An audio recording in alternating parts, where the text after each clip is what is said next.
오늘 우리에게 주시는 하나님의 말씀은 느헤미야 3장 1절로 23절까지의 말씀입니다.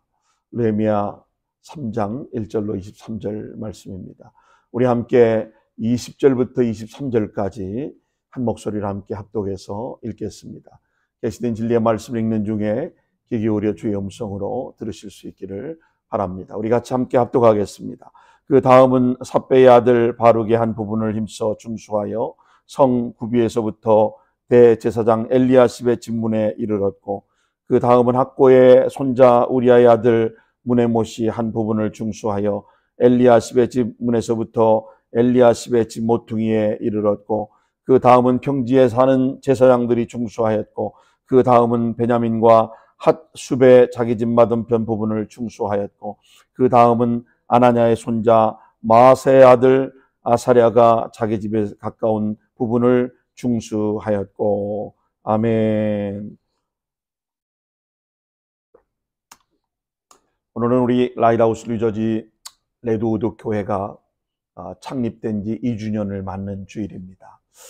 오늘 여기까지의 메시지를 하나님 인도해 주심을 우리가 감사드리고, 또 말씀드렸던 것처럼 하나님 형상 회복 시리즈 15번의 설교 가운데 한 주간을 쉬고 다음 주부터 계속 이어가도록 하고, 오늘은 교회 창립 2주년의 즈음에서 우리가 함께하는 공동체라고 하는 제목으로 하나님의 말씀을 대언하겠습니다.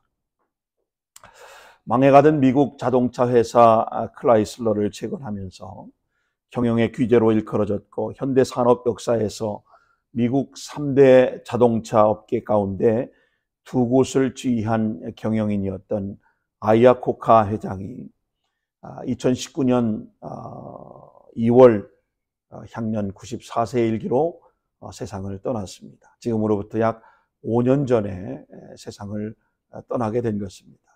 그는 이탈리아계 이민 후손으로 1924년 펜실베니아주 알람타운에서 태어나 프린스턴 대학에서 공학 석사 학위를 받고 1946년에 포드 자동차에 입사해서 사장 자리에까지 오르게 됐던 아주 입지전적인 그런 인물이었습니다.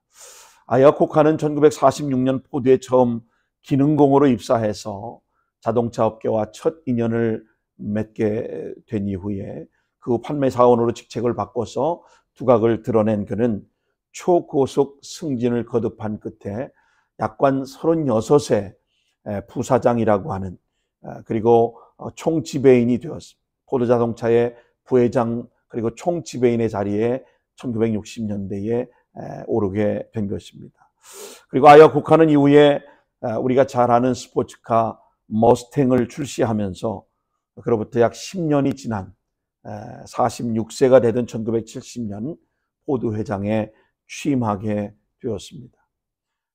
여러분이 미국에 사는 사람들은 이 머스탱이 얼마나 멋진 스포츠카인지를 다 알고 있죠.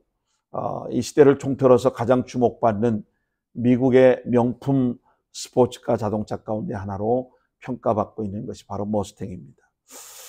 여러분, 어느 날 아이코카 회장에게 한 기자가 찾아와서 인터뷰를 요청하면서 아이코카 회장에게 이 사업 성공의 비결이 무엇입니까? 이렇게 묻게 되었습니다. 그러자 그가 대답하기를 3P로 대답을 했습니다. 첫째는 프린시플, 두 번째는 practice, 그리고 세 번째는 persistence, 바로 일관성 혹은 지속성이라고 말했습니다. 이 세 가지 3P의 원칙을 세워놓고 아이코카 회장은 일관성 있게 집중적으로 실행에 옮긴 결과 망해가던 크라이슬러를 정상으로 재건할 수 있었다라고 하는 대답을 한 것입니다. 기자는 다시 질문을 했습니다. 회장님, 망해가던 크라이슬러를 성공하게 되는 재건하는 과정에서 그럼 가장 어려웠던 적은 없으셨습니까? 가장 어려웠던 적은 무엇이었습니까? 라고 물었을 때 아이아코카는 처음 원칙을 세우는 것이었다, 이렇게 말하면서 리더의 가장 중요한 책임은 바로 원칙, 바로 원리, 이 프린시플, 기준을 잘 세워가는 일이다라고 말했다는 유명한 일화가 있습니다. 여러분, 요즘 국가 경영에도 자주 이 말이 인용되고 있습니다. 또한 최근에는 건강한 리더십에 중요하게 회자되는 내용 역시 The Principle Centered Leadership이라고 하는, 바로 원리 중심의 리더십이라고 하는 말을 많이 사용하고 있습니다. 여러분, 그런데 느헤미야는 이미 BC 400년경에 다 회파되고 허물어져가는 예루살렘 성벽을 재건하면서 이 원리 중심의 리더십을 발휘해서 52일 단시일 내에 성전 재건을 완공하는 프로젝트를 완성할 수 있었다고 하는 것입니다. 여러분, 느헤미야가 중시한 이 리더십의 원리들은 무엇이었을까요? 저는 오늘 우리 라이트하우스 뉴저지 레드우드 교회 창립 2주년을 맞아 그 해답과 대답을 오늘 느헤미야 3장을 통해서 함께 찾아보고 교회에 적용해 보려고 합니다. 어쩌면 이것은 오늘 우리의 삶의 현장에서 우리 각자가 교회가 되고 교회로 살아가는 데 있어서 반드시 중시해야 할 사역의 원리로 삼을 수 있게 되기를 바랍니다. 느헤미야를 통해서 배울 수 있는 함께하는 공동체, 이 함께하는 공동체는 어떤 공동체였을까요? 첫째는 협력하는 공동체입니다. 협력하는 공동체. 자, 느헤미야는 자기 홀로 이 사역을 실현할 수 있다고 생각하지 않았습니다. 또한 하나의 건강한 교회로 세워져 가는 데 있어서 어느 특정한 한 사람의 헌신만으로 교회가 세워져 가는 것도 아닙니다. 오늘 우리 교회에 속한 우리 한 사람 한 사람이 함께하는 협동의 사역으로 우리 레드우드 교회가 건강한 교회로 세워져 가는 이 프로젝트를 실현하고자 하는 것입니다. 여러분, 느헤미야는 협동의 원리를 중시한 리더였습니다. 오늘 본문에 등장하는, 오늘 3장에 등장하는 인물들이 아주 대단히 많이 있습니다. 등장하는 인물의 수만 해도 무려 75명이 오늘 이 3장에 등장을 합니다. 계속 이어지는 성벽 건축 공사의 모습만을 설명하며 포로 귀한 자 명단이 나오는 7장과 더불어서 성경을 읽어가는데 다소 지루함을 느낄 수도 있는 장이 바로 오늘 느헤미야 3장과 바로 느헤미야 7장이라고 할 수 있습니다. 여러분, 그런데 왜 느헤미야는 3장에서 이런 여러 사람의 이름을 이렇게 한 곳에 열거할 필요가 있었을까요? 왜 이 3장에 무려 75명의 이름을 열거하면서 이 명단을 기록해 놓았을까요? 느헤미야는 혼자 이 사역을 감당하는 것이 아니라 바로 하나님의 성벽을 재건하고 하나님의 성전, 무너진 수축된 성전을 건축하는 일에 있어서 함께 했다고 하는 것을 강조하고자 했던 것입니다. 한번 따라 하십시다. 함께 했다. 함께 했다. 함께 했다는 것입니다. 혼자 한 것이 아니고 함께 했다고 하는 것입니다. 협동했다고 하는 것입니다. 협력을 했다고 하는 것입니다. 저는 우리 교회 역사가 쌓아져 가면서 이 느헤미야 3장에 기록된 수많은 사람들의 이름처럼, 또 로마서 16장에 바울이 자신의 선교 사역에 헌신했던 35명의 이름을 기록해 놓았던 것처럼, 여러분 한 분 한 분이 우리 교회 역사의 기록에 남는 그런 놀라운 역사가 있게 되기를 주님의 이름으로 축원합니다. 여러분 한 분 한 분이 우리 교회 역사에 족적을 남기고 그 이름이 기억될 만한 그런 인물들이 되시길 주의 이름으로 축복합니다. 자, 여러분 본문의 1절을 다 같이 다시 한번 읽겠습니다. 그때에 대제사장 엘리야십이 그의 형제 제사장들과 함께 일어나 양문을 건축하여 성별하고 문짝을 달고 또 성벽을 건축하여 함메아 망대에서부터 하나넬 망대까지 성별하였고. 아멘. 느헤미야가 강조한 이 한 단어를 여러분 찾아보십시오. 오늘 본문이 시작하는 1절에서 느헤미야가 어떤 단어를 강조하고 있습니까? 여러분, 때에 대제사장 엘리야십이 그 형제 제사장들과 어떻게 해요? 함께 일어나. 그렇습니다. 함께 일어나 양문을 건축했다. 여기 함께라고 하는 단어를 느헤미야가 강조하고 있습니다. 여기 강조된 함께 with라고 하는 단어, with라고 하는 단어, 이 함께라고 하는 단어입니다. 여기 이어지는 2절부터 어떤 단어가 또 두드러지게 나타나고 있습니까? 느헤미야의 리더십을 설명하기 위해서 사용됐던 또 다른 단어가 있습니다. 3장 1절부터 32절까지 제일 빈번하게 등장하는 단어가 있습니다. 그게 뭘까요? 그 다음은 이라는 단어입니다. And next. 1절부터 32절까지 무려 21번이 the next and the next. 그 다음은 이라고 하는 단어로 기록되어 있습니다. 여러분, 여기 그 다음이라고 하는 표현은 그 많은 사람들이 어떻게 자기 자리를 지키며 동시에 나란히 서서 협동해서 이 성전의 재건을 이루어낼 수 있었는가, 이것을 설명하고 있는 것입니다. 이것이 바로 협동하는 공동체의 모습인 것입니다. 제가 미국에 와서 이민 목회를 하면서 성도들에게 가장 많이 들었던 말 중에 하나는, 우리 한국 사람은 혼자는 강한데 둘 이상이 되면 약하다, 힘이 없다, 이런 말을 저는 많이 들었습니다. 그런데 여러분, 반대로 중국 사람들은 혼자는 약해 보이지만 둘 이상이 모이면 힘이 강하다는 말을 많이 들었습니다. 중국 사람은요, 한 명이 보침을 들고 공항에 내리면 중국인들 10명이 십시일반으로 도와서 그 사람이 정착을 돕고 비즈니스를 오픈할 수 있도록 돕는다는 겁니다. 그리고 그 다음에 또 한 사람이 오면 이제 11명이 공항에 나가서 그를 맞이하고 그가 정착하고 그가 새로운 비즈니스를 잘 오픈할 수 있도록 돕는다고 하는 것입니다. 그래서 자리를 잡게 한다는 거예요. 그런데 우리 한국인은 한 사람이 이민을 오면 10명이 달려들어서 사기를 치고 벗겨먹으려고 한다. 죄송합니다.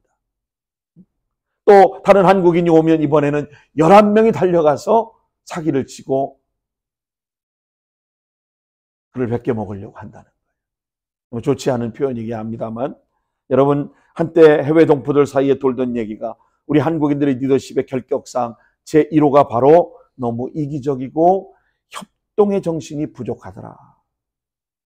이런 지적된 것이 어제 오늘의 일이 아닐 것입니다.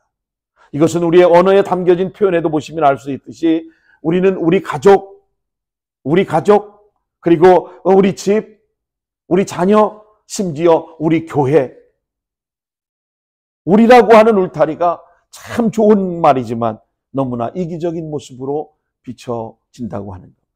나밖에 모르고 우리밖에 모르고 오직 우리 가족밖에 모르는. 여러분, 영국에 이런 속담이 있습니다. 부자가 되려면 부자에게 점신을 사라라고 하는 속담이 있습니다. 여러분, 우리 한국인들은 대체로 사촌이 땅을 사면 배가 아프다고 합니다. 사촌을 잘 대접해서 그의 지혜를 배우려고 하지 않고 사촌이 땅을 사면 왜 배가 아픈지 모르겠습니다. 우리 한국인들은 넓은 세상, 큰 외적과 상대에 이길 생각보다는 같은 업종, 가까운 이유부터 밟고 올라서야 자기가 살 수 있다는 그런 이기적인 생각을 갖고 있기 때문입니다. 그래서 자신의 이익을 위해서는 서슴없이 모함을 하고 비방을 일삼고 서슴지 않고 사람을 음해하는 그런 일들을 우리가 저지르고 있다는 것이죠. 여러분, 교회 다니는 우리 그리스도인들은 다를까요? 성경은 교회의 본질을 설명하면서 교회는 body of Christ, 그리스도의 몸이라고 가르칩니다. 몸의 가장 중요한 특성은 여러분 어디입니까? 여러 지체들이 연결되어 서로 협동하기 때문에 그 몸이 중요한 것 아니겠습니까? 그리스도를 머리로 삼아서 우리는 각 지체로서의 주어진 분량대로 주어진 은사에 따라서 우리는 하나님의 교회를 건강하게 세워가는 것입니다. 사도 바울은 신약성경 에베소 4장 16절과 골로새서 2장 19절에 이렇게 말씀하고 있습니다. 에베소 4장 16절 우리 같이 한번 읽습니다. 그에게서 온 몸이 각 마디를 통하여 도움을 입음으로 연락하고 상합하여 각 지체의 분량대로 역사하여 그 몸을 자라게 하며 사랑 안에서 스스로 세우느니라. 아멘. 온 몸이 각 마디를 통하여 도움을 입고 연락하고 상합하여 각 지체의 분량대로 역사하여 그 몸을 사랑 안에서 스스로 자라가게 한다는 것입니다. 골로새 2장 19절 말씀도 보세요. 머리를 붙들지 아니하는지라 온 몸이 머리로 말미암아 마디와 힘줄로 공급함을 받고 연합하여 하나님이 자라게 하심으로 자라느니라. 할렐루야. 그리스도를 머리로 삼고 우리는 각 마디의 지체가 되어서 지체의 분량대로 사랑 안에서 섬겨가고 사랑 안에서 세워가고 사랑 안에서 함께 연합하는 공동체를 만들어 가야 하는 것입니다. 요즘 말로 말하면 인간의 몸이야말로 가장 탁월하게 네트워킹된 공동체라고 말할 수 있을 것입니다. 여러분, 그렇다면 우리 주님은 왜 교회의 몸이 되게 하셨을까요? 우리 주님은 왜 교회를 우리의 몸이 되게 하셨을까요? 주의 일이야말로 혼자 할 수 없는, 혼자서는 안 되는 팀 스피릿, 바로 군사 훈련을 요구하기 때문에 그렇습니다. 우리는 함께 하는 것입니다. 팀으로 움직여야 하는 것입니다. 오늘 개인이 아무리 뛰어나고 개인의 특성이 아주 잘났다 할지라도 교회는 여러분, 우리가 한 몸을 이루어가기 위해서 공동체의 연합이 필요한 것입니다. 여러분, 제가 일하고 있는 아마존도 가장 중요하게 코칭하는 것은 바로 팀워크입니다. 팀워크를 강조합니다. 개인 혼자서 잘해서 능률을 올리는 것 물론 중요하지만 더 중요한 것은 함께 팀워크를 이루어가는 것, 이것을 더 중요하게 여기는 것입니다. 오늘 교회마다 주님의 사역이 진전되지 못하는 현장을 보면 우리 그리스도인들조차도 지나치게 개인주의적이거나 이기적이고 비협력적이고 비협동적이기 때문에 세상의 영향에 굴복하고 결국은 세상을 지배하지 못하는 겁니다. 세상에 지배당하고 굴복당할 수밖에 없는 안타까운 현실을 우리가 직면하고 살아가고 있는 것입니다. 한국인의 의식구조를 쓴 조선일보 논설위원이었던 이규태 씨가 오늘을 사는 한국인들이 협동하지 못하는 원인을 산업화의 과정에서 과잉된 경쟁 구조 때문이다, 이렇게 지적하면서 변질된 오늘의 한국인들을 독안에 든 독 속에 있는 개에 비유하며 칼럼을 썼던 것을 읽어봤습니다. 독 속의 개 하나하나는 모두 그 독 밖으로 기어나올 수 있는 충분한 영향을 가지고 있는데 그 개는 기어나오지 못한다는 겁니다. 왜냐하면 개 하나가 기어나오려고 하면 다른 개가 뒷다리를 물고 늘어지기 때문입니다. 개들의 생존 방식은 한마디로 너 죽고 나 죽자는 겁니다. 우리가 마트에 가서 이렇게 개가 이 박스 안에 담겨져 있는 걸 보면 서로 개들끼리 집게로 물어서 자기들끼리 서로 죽이고 죽는 모습을 우리가 보지 않습니까? 마치 그런 것 같다는 거예요. 우리가 단 한 번도 예상하지 못했던 이 코로나를 겪으면서 교회 환경이 대단히 어려운 상황 속에서 오늘의 한국교와 이민교회에 처해진 현실 앞에 우리들이 또 한 번 위기를 극복하고 우리가 자주 말하는 상생의 철학을 익혀가야 할 것입니다.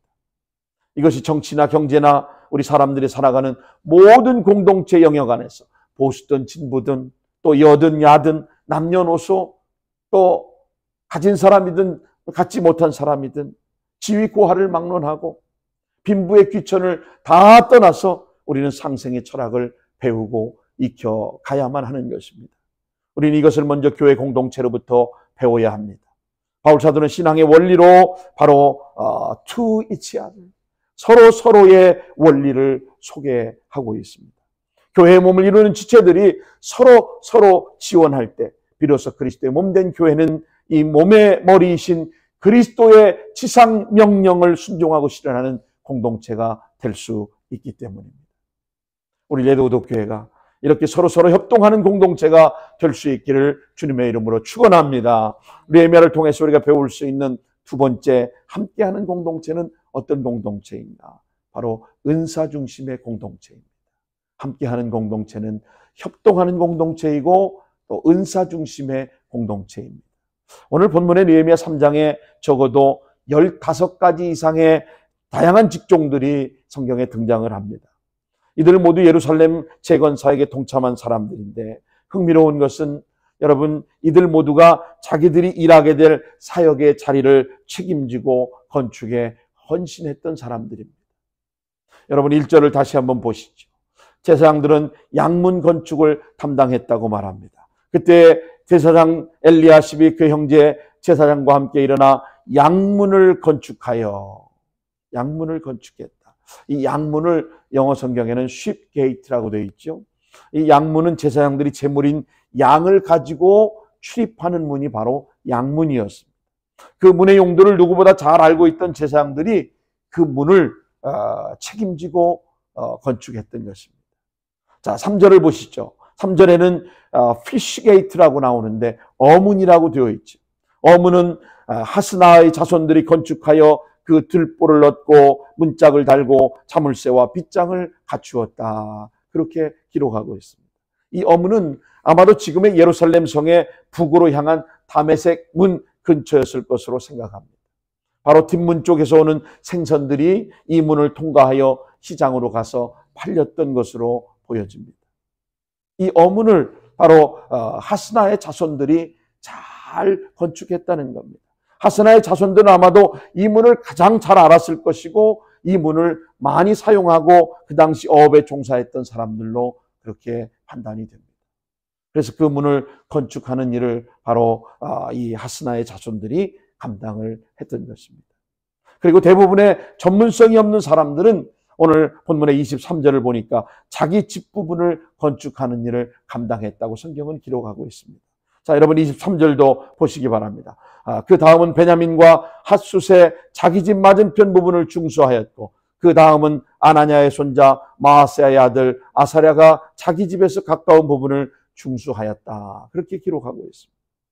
여러분 여기 본문에 많이 사용되고 있는 중수라고 하는 단어를 여러분 주목해 보십시오. 이 중수라고 하는 말은 한문에 무거울 중 고칠 숫자를 풀어서 중수하다라고 하는 말은 건축물의 낡고 헌 것을 손질하여 고치는 보수하다, 회복하다, 수리하다라고 하는 뜻을 가지고 있습니다. 그런데 우리말 성경에 중수하다로 해석된 이 히브리어 원어에는 하자크라고 하는 단어를 사용하고 있는데 이 하자크라고 하는 말은 강하게 하다, 견고하게 하다, 강화하다라고 하는 뜻을 지니고 있습니다. 그러니까 단순히 이 하자크라고 하는 단어는 단순한 현상의 과거의 모습만을 복원시키는 보수의 수리 정도의 뜻이 아니라 과거의 것을 복원하되 과거보다 더욱 강하고 견고하게 보수했다고 하는 뜻을 담고 있는 것입니다. 여러분 예를 들어서 성장하는 어린아이가 운동을 하다가 뼈가 부러졌다면 그 뼈를 다시 붙이고 기부스를 하고 나중에는 그 뼈가 부러지기 전보다도 더 견고하게 튼튼한 다리가 되는 것과 같은 원리입니다. 예루살렘이 귀환한 이후에 이스라엘 백성들이 회파되고 파괴되고 무너져 내린 예루살렘 성벽을 재건하는데 이전보다 더 견고하게, 더 튼튼하게, 여러분 더 강화하게, 강하게 보수하게 되었다고 하는 것입니다.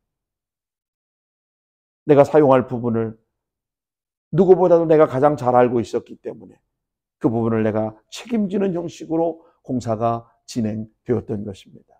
이것이야말로 우리 교회에 자주 말하는 은사 배치의 원리, 즉 은사 중심의 사역이라고 말할 수 있습니다.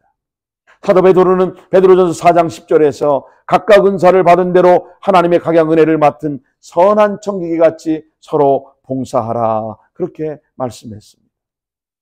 각각 은사를 받은 대로 하나님의 각양 은혜를 맡은 선한 청지기같이 서로 봉사하라는 것.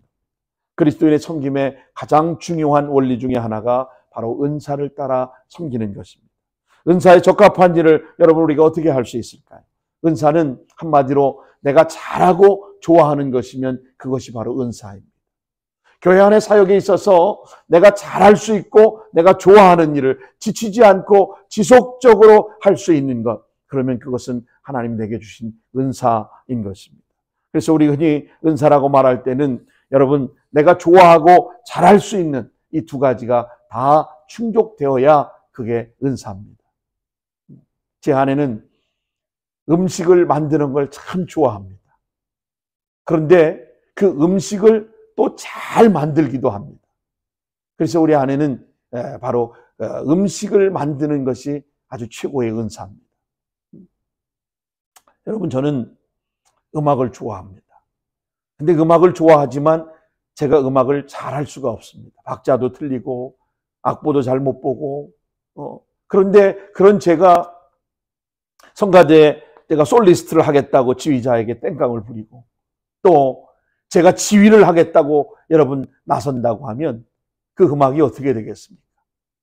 아마 큰일 날 겁니다. 여러분 이건 오늘 우리 사회에서는 이것을 전문성이라고 말합니다. 전문성. 한 공동체가 잘 돌아가려면 전문성이 존중되고 잘할 수 있는 사람을 발굴하여 적합한 사람에게 적합한 일이 맡겨져야 하는 것입니다. 그러기 위해서는 좀 더 우리 안에 가지고 있는 그 은사를 잘 개발하고 우리가 자원하는 그런 정신이 필요한 겁니다. 나를 가장 잘하는 사람이라면 나에게 적합한 일을 스스로 찾아 섬길 수 있어야 합니다. 그리고 또 하나 객관적 평가를 받아서 사역의 장에 서야 합니다. 모든 사람들이 아마 제 아내는 음식을 잘한다고 다 인정을 해주는 것처럼 많은 사람에게 객관적으로 평가를 받아야 하는 것이죠. 그때 비로소 우리의 사역은 소위 시너지 효과를 창출하는 열매를 거두게 되는 것입니다. 우리가 먼저 교회로부터 이것을 실행해 볼 수 있기를 바랍니다. 심리학자인 아브라함 매슬로는 인간의 존재하는 가장 고도의 욕구를, 고차원적인 욕구를 자아 실현의 욕구로 보았습니다. 여러분이 은사에 맞는 봉사를 발견하고 교회 안에서 내가 잘하고 좋아하는 일들을 섬겨가다 보면 여러분의 신앙생활이 행복하고 여러분의 인생이 살맛나게 느껴지게 될 줄로 믿습니다. 내가 하기 싫은 것, 좋아하지 않는 것, 억지로 하려고 하다 보면 여러분 잡음이 생기고 오래 할 수 없고 원망불평이 앞서기 시작하는 것입니다. 말하기는 여러분이 좋아하고 잘할 수 있는 일을 여러분 스스로 개발하고 여러분 스스로 차원하는 마음으로 섬겨 주실 수 있기를 바랍니다. 여러분 히라보로 은사를 카리스마라고 하죠. 원래 이 카리스마라고 하는 원래 원어는 이 카라라고 하는 말, 기쁨이라고 하는 단어에서 유래한 것입니다. 그래서 우리가 교회 사역에 있어서 또 은사에 맞는 일을 하면 너무 기쁘고 좋습니다. 교회 생활이 행복하고 즐겁지 않습니까? 교회에서 내가 억지로 뭔가 하기 싫은 일을 하지 못하고 잘할 수 없는 일을 하고 봉사하다 보면 여러분 너무너무 힘들고 교회 생활이 지치지 않아요.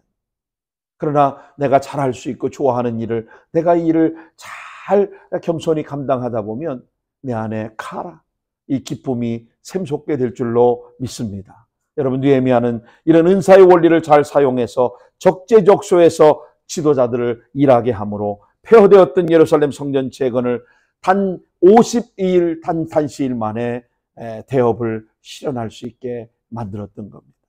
여러분 우리 교회는 섬기는 모든 분들 한 분 한 분이 은사에 맞는 봉사를 발견하고 은사대로 주의 몸된 교회를 섬기며 신앙생활에 행복하고 살맛나고 신바람 나는 그런 신앙생활 하시기를 주님의 이름으로 축원합니다. 여러분 마지막으로 느헤미야에서 배울 수 있는 또 함께하는 공동체, 어떤 공동체일까요? 협력하는 공동체, 그 다음에 은사 중심의 공동체, 그리고 세 번째는 격려하는 공동체입니다. 격려하는 공동체. 자, 본문인 느헤미야 3장에서 느헤미야가 이렇게 세심하도록 여러 지도자들의 이름과 사역의 내용을 상술하고 있는 이유가 무엇일까요? 그것은 한마디로 그들을 격려하기 위해서였습니다. 격려하기 위해서. 우리 인간은 누구나 격려받지 못하면 어떤 일을 지속적으로 헌신하기가 쉽지 않습니다. 여러분 격려라고 하는 말, 이 격려가 얼마나 참 중요한지 몰라요. 여러분 격려를 우리가 encouragement라고 하는데 encourage 한다고 하죠. 이 격려의 반대는 어떤 거예요? discouragement 하는 거죠. 낙심하게 만드는 것이죠. 여러분 격려하는 것, 격려를 받으면 우리가 용기가 납니다. 격려를 받으면 내가 주저하고 있던 것도 더 잘할 수 있는 그런 마음이 생기는 겁니다. 그런데 오히려 반대로 내가 잘하고 있는 것 같은데 소신껏 잘하고 있는데 격려받지 못할 때는 바로 discouragement, 낙담하게 되는 것입니다. 그래서 이 격려의 반대는 낙심입니다. 영어로 discouragement. 낙심하면 용기를 잃어버립니다. 의욕을 상실해버리는 겁니다.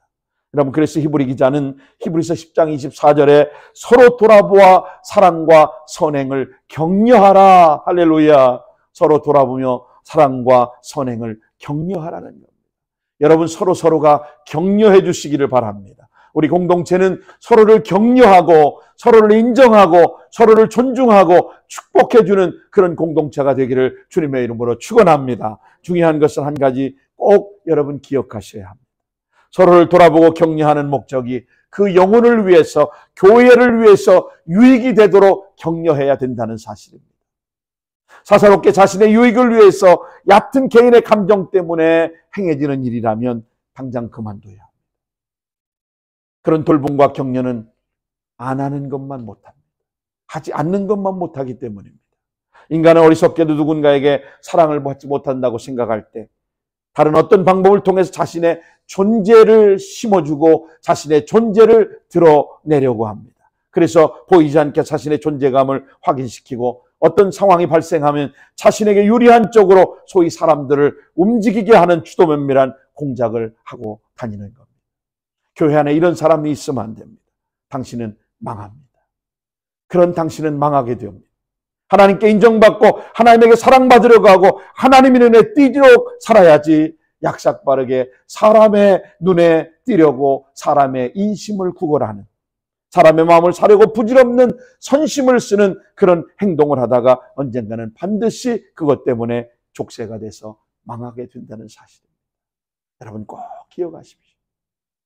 서로를 돌아보며 선행과 사랑으로 격려할 때는 나의 유익을 위한 것이 아니고 우리 공동체의 유익을 위하여, 교회의 유익을 위하여 오늘 우리가 서로 사랑하고 격려해야 할 줄로 믿습니다. 한국인들의 의식 속에는 유교 문화의 전통이 생각보다 뿌리가 깊습니다. 근데 유교 문화는 성경적으로 율법주의적인 경향을 갖고 있습니다. 따라서 책망과 정죄에 빠르지만 격려와 전통이 결여되어 있습니다. 우리는 좀 더 서로를 인정하고 격려할 필요가 있습니다. 서로를 존중하고 오늘 우리는 서로를 격려해야 하는 것입니다. 크리스천 유머리스트인 마크 트웨이는 이런 말을 했습니다. 칭찬보다 공동체를 건강하고 견고하게 세워갈 수 있는 더 나은 방법은 없다. 여러분, 칭찬하면 고래도 춤을 춘다고 하지 않습니까? 사실은 가정에서도 이 칭찬이 참 중요한 것 같습니다. 여러분, 칭찬을 모르는 가정을 들여다보십시오. 그 가정은 그만 창살 없는 감옥이 되고 마는 것이죠. 칭찬을 모르는 부부관계를 보십시오. 원앙의 부부가 되어가고 있지 않습니까? 원앙. 원한이 뭐예요? 원한과 앙심으로 맺어진 부부가 원앙입니다. 부부간에도 서로 칭찬하고 서로를 존중하고 인정하고 격려해 줄 수 있기를 바랍니다. 칭찬을 모르는 교회를 들여다보십시오. 성령의 바람을 쉽게 만드는 찬바람이 쌩쌩 불고 있지 않습니까? 여러분, 다시 본문으로 돌아와서 오늘 20절 말씀을 주목해 보십시오. 느헤미야는 바룩이라고 하는 사람에 대해서 언급하면서 다른 사람에게 적용하지 않든 다른 사람에게 사용하지 않는 특별한 수식어를 바룩에 써서 그를 격려하고 있음을 읽어볼 수 있습니다. 자, 여러분 20절 같이 한번 다시 읽습니다. 그 다음은 삼배의 아들 바룩이 한 부분을 힘써 중수하여 성 구비에서부터 대제사장 엘리야십의 집문에 이르렀고, 여러분 그 다음은 삼배의 아들 바룩의 한 부분을 힘써 중수했다. 여기 특별히 힘써서 노력한 헌신을 격려하고 있는 것을 볼 수 있습니다. 여러분 신약성경에 가보면 고린도후서 8장 2절과 3절 말씀에도 보면 사도 바울이 선교 사역을 위해서 기쁨으로 선교 헌금에 동참했던 고린도 교회 성도들을 향해서 사도 바울이 입에 침이 마르도록 칭찬과 격려를 아끼지 않습니다. 여러분 고린도 후서 8장 2절 3절 한번 보십시오. 환난이 많은 시련 가운데 그들은 누구예요?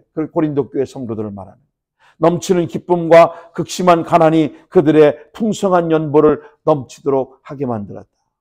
3절에 내가 증언하느니 그들이 힘대로 할 뿐 아니라 힘에 지나도록 하였느니라.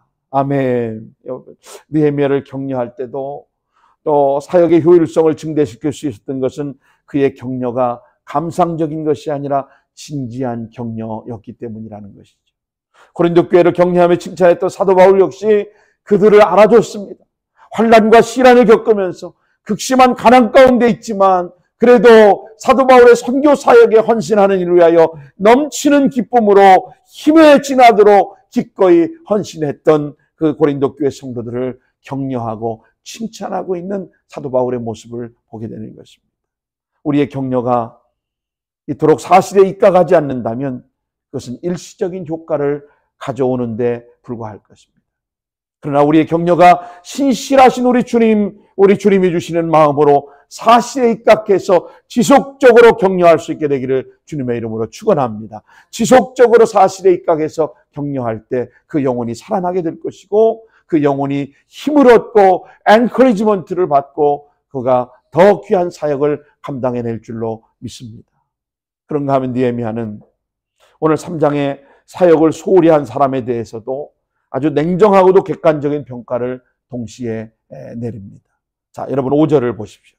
5절을 보시면 드고아의 귀족들에 대하여 그 귀족들은 주의 역사에 분담하지 아니하였다라고 지적하고 있습니다. 여기 그 귀족, 노블이라고 하는 이 귀족들은 주의 역사에 분담하지. 또 다른 성경에는 담붙지 않았다. 이 담부하지 않았다는 말을 shoulder, 바로 어깨에 짐을 매지 않았다. 그리고 어깨에 짐, 부담을 떠맡지 않았다는 겁니다. 그래서 프랭크 틸라파라고 하는 목사님이 이 부분을 주석하면서 어떤 사역의 현장에도 한두 마리의 미꾸라지가 존재한다는 교훈을 위해 이들이 기록되었을 것이다. 이렇게 말했습니다. 우리 교회 안에는 이런 미꾸라지들이 없기를 바랍니다. 우리 공동체 안에는 이런 한두 명의 미꾸라지 때문에 공동체에 어려움을 겪지 않도록 오늘 우리가 더 기도해야 할 줄로 믿습니다. 여러분, 아마도 이들이 지나친 자신들의 신분을 의식한 나머지 주의 일에 팔을 걷어붙이고 헌신할 용기를 어쩌면 보여주지 못했던 것 같습니다. 저는 여러분에게 제발 이런 귀족들이 되지 말기를 저는 기도합니다. 여러분, 귀족들이 되지 마십시오. 교회 안에서는 손을 걷어붙이고 팔을 걷어붙이고 그리고 나가서 자신의 주어진 역할을 최선을 다해서 기쁜 마음으로 감당하는 그런 공동체가 하나님이 기뻐하시는 공동체가 될 줄로 믿습니다. 중요한 것은 여러분, 느헤미야는 이런 사람들에 대한 필요 이상의 비판을 조심했다고 하는 것을 우리는 유익 있게 봐야 합니다. 물론 잘하는 사람을 보면 더 칭찬하고 싶습니다. 그러나 잘 못하거나 좀 게으른 사람을 보면 때로는 우리가 책망도 나오지만 오늘 느헤미야는 여러분 그 비판을 좀 조심하고 자제했다는 겁니다. 잘하는 사람 보면 우리가 칭찬하고 더 잘하고 격려해 줄 수 있지만 못하는 사람을 봐도 여러분 너무 많은 비판을 가하지는 마시기 바랍니다. 이런 예외적인 사람들이 비협조적임에도 불구하고 여러분 3장 전체의 톤은 지극히 긍정적이라고 하는 것입니다. 느헤미야는 유명하든 무명하든 모든 공동체원들의 헌신으로 이 위대한 역사가 가능할 수 있다는 것을 탐담하게 오늘 이 3장에서 기술하면서 일일이 75명의 그 한 사람 한 사람들을 격려하고 싶었던 것입니다. 청교도 설교자였던 제임스 보이스 목사님은 이 느헤미야 3장에서 가장 감동적인 부분은 느헤미야가 자신의 업적을 자랑하지 않는 부분이었다. 이렇게 말했습니다. 여러분, 특히 교회 지도자된 목사님과 장로님들, 여러분 이 부분을 마음에 귀담아 들으셔야 할 줄로 믿습니다. 여러분, 교회 많은 목회자들이 교회가 성장하고 부흥하고 교회가 잘 되면 말로는 하나님이 하셨다고 말하지만 자기가 드러나기를 바라고 은근히 내가 한 건데 내가 이걸 안 했으면 이 자리에 없습니다. 내가 이걸 안 했으면 이 자리에 없습니다. 이 자리엔 이것도 없습니다. 은근히 자기를 드러내는 모습들을 보게 되면 조심하셔야 합니다. 느헤미야처럼 다른 사람을 격려할지언정 자신이 드러내 보이지 않고 자신을 드러나지 않는 그런 헌신의 동기, 그런 리더십이 오늘 우리 가운데 있어야 할 줄로 믿습니다. 저는 새롭게 하소서 간증을 즐겨봅니다. 그리고 다니엘 기도에 꼭 동참을 해서 함께 기도하는데 한 가지 안타까운 것은 새롭게 하소서나 이 다니엘 기도회의 간증자로 나오는 그 간증자들을 보면 처음에는 다 하나님을 자랑하고 예수님을 자랑하는 것 같은데 결국 결론은 자기 잘한 것을 다 드러냅니다. 자기 잘한 것을 다 드러냅니다. 여러분, 그런 간증은 결코 좋은 간증이 될 수가 없습니다. 자기 간증을 드러내는 것, 그것은 결국 하나님의 영광을 드러내는 게 아닙니다. 어떤 성경학자는 느헤미야가 남들을 격려하기 위해 너무 바쁜 나머지 자신을 격려하는 것을 잊어버렸다, 이렇게 말하기도 했습니다. 저는 이런 태도야말로 진정한 격려자, 리더의 모습이라고 생각합니다. 1849년 미국 뉴잉글랜드에 정직하고 성실하게 세관 감정원으로 일하던 한 남자가 있었습니다. 그는 너무 고지식하다는 이유로 세관 감정관에서 해고되고 실직을 당하게 되었습니다. 그때 그의 아내는 뜻밖에도 그에게 이런 이야기를 합니다. 여보, 잘된 일이에요. 잘된 일이에요. 이제야말로 당신이 하고 싶었던 꿈을 이제 이룰 때가 된 것 같아요. 당신이 글을 쓰고 싶어 했잖아요. 이제부터 당신이 소원대로 글을 한번 써보세요. 그 아내가 격려하고, 아내가 실직당하고 결국은 해고당한 그 남편, 그 어깨에 축 처져서 들어와 있던 그 남편에게 격려를 합니다. 이런 아내의 부탁으로 교회 친구 몇 사람도 그날 밤에 이 남편을 찾아와서 그에게 창작 활동을 할 것을 계속 격려했습니다. 그리고 나서 불과 반년이 다 못 되어서 소설 하나가 세상에 태어났습니다. 여러분, 이 소설이 어떤 소설이냐면 그 유명한 나다니엘 호돈이 쓴 주홍글씨라고 하는 그런 소설이었습니다. 이 남자가 청교도 문학사에 불멸의 발자취를 남긴 바로 나다니엘 호돈이었습니다. 그리고 그가 실직하던 밤부터 꾸준히 그를 찾아온 친구 가운데 한 사람은 유명한 시인 롱펠로였습니다. 그의 아내의 격려가 없었다면, 그의 친구 롱펠로의 그런 격려가 없었다면, 그리고 그에게 만일 자기의 은사를 발휘하여 책을 쓰지 않았다면 인류는 위대한 정신사의 유산을 잃어버리고 말았을 것입니다. 저는 진실로 저와 여러분이 우리 주의 몸된 교회를 건강하게 세워가는 일에 협력하는 공동체, 그리고 은사 중심의 공동체, 그리고 서로를 향하여 격려하는 공동체로 다시 한번 우리 레도도 공동체가 훈련되고 잘 준비해서 주의 나라 확장하는 일에 존귀하게 쓰임받는 주의 신실한 일꾼들이 다 될 수 있기를 우리 주님 예수님의 이름으로 간절히 축원합니다. 아멘.